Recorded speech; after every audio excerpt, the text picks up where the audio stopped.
Repent and be baptized in the name of Jesus Christ, according to the Holy Commandments, for the remission of sins. Doctrine and Covenants 49:13. Hello, and welcome to Guided by the Iron Rod. I'm Farrell Jessup, and I'm excited to announce a new 6-part series, Baptism. If you know someone who would benefit from this, please share it. And don't forget to like, subscribe, and tap bell to stay updated. Before baptism, certain prerequisites must be met. For more on this, see my Faith and Repentance playlist. Part 1. The Ordinance Established. The Jordan River flowed quietly that day, its waters carrying with them centuries of tradition and expectation. On its banks, crowds gathered to hear John the Baptist cry, "Repentance." His call was clear and direct. "Repent ye, for the kingdom of heaven is at hand." People came in droves, confessing their sins and submitting to the ordinance of baptism by water. It was unlike anything Israel had seen in generations. Yet amid the multitude, one man approached who had no sins to confess, no need of cleansing. Jesus of Nazareth came to John, requesting baptism. Startled, John hesitated. "Surely this was backwards. I have need to be baptized of thee," he protested, "and comest thou to me?" But the Savior's reply pierced with eternal weight. "Thus it becometh us to fulfill all righteousness." See Joseph Smith's Matthew 3:43 and 46. In that moment, Jesus established once and for all the sacredness of the ordinance of baptism.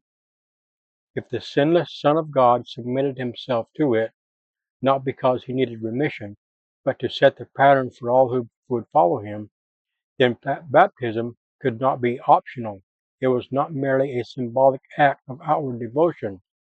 It was a divine command, a gate through which every soul must pass to enter God's kingdom. This truth was later reinforced in his teachings. "He that believeth and is baptized shall be saved, but he that believeth not shall be damned." Mark 16:16. To Nicodemus, the Savior declared plainly, "Except a man be born of water and the Spirit, he cannot enter in the kingdom of God." John 3:5.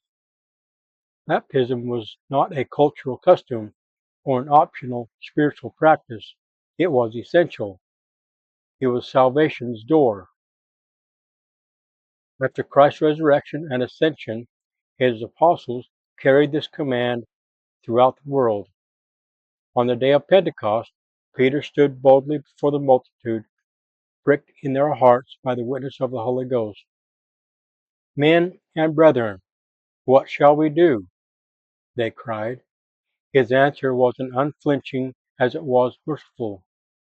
"Repent and be baptized, every one of you, in the name of Jesus Christ, for the remission of sins."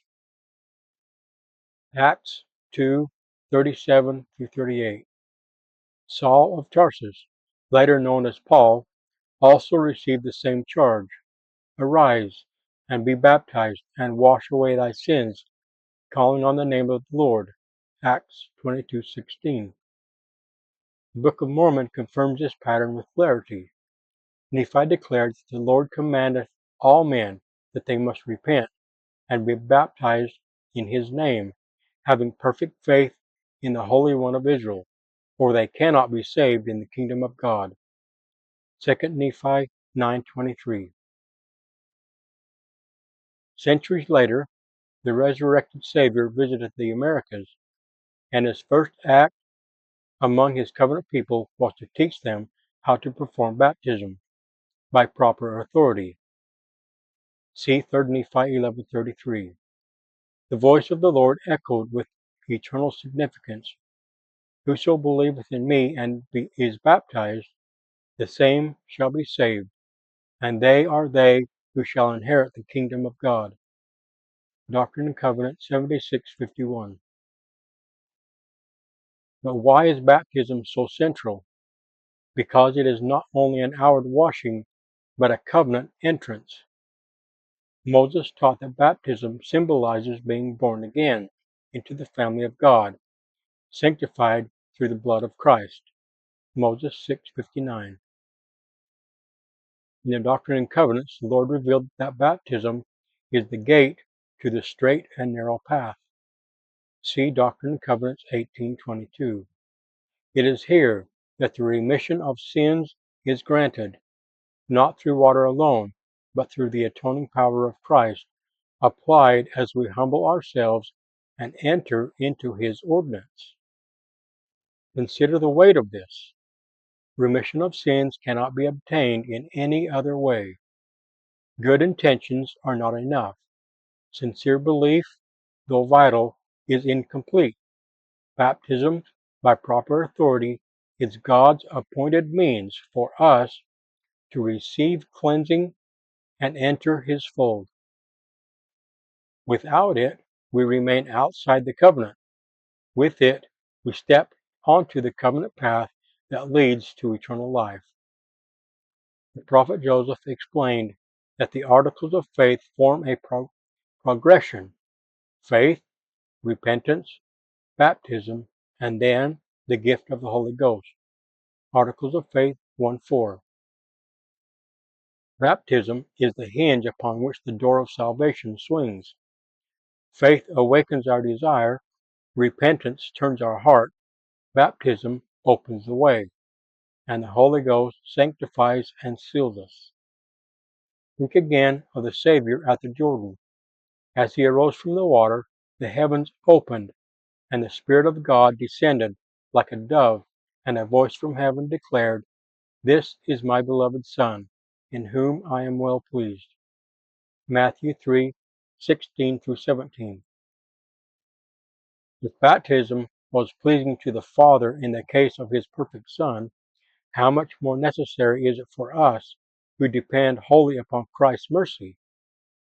Baptism is more than ritual.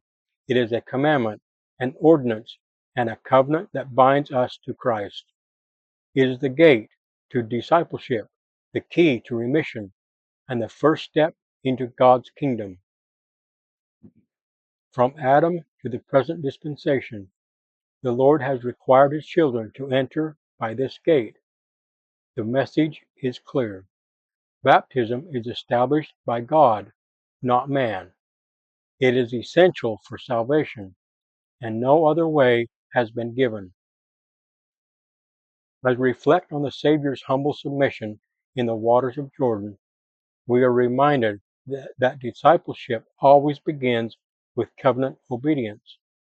Just as He set the example, we too must follow, for only then can we hope to hear the Father's approving words, "This is my beloved Son. This is my beloved daughter, in whom I am well pleased." In the name of Jesus Christ, knowing I will be accountable for how I use His name. Amen.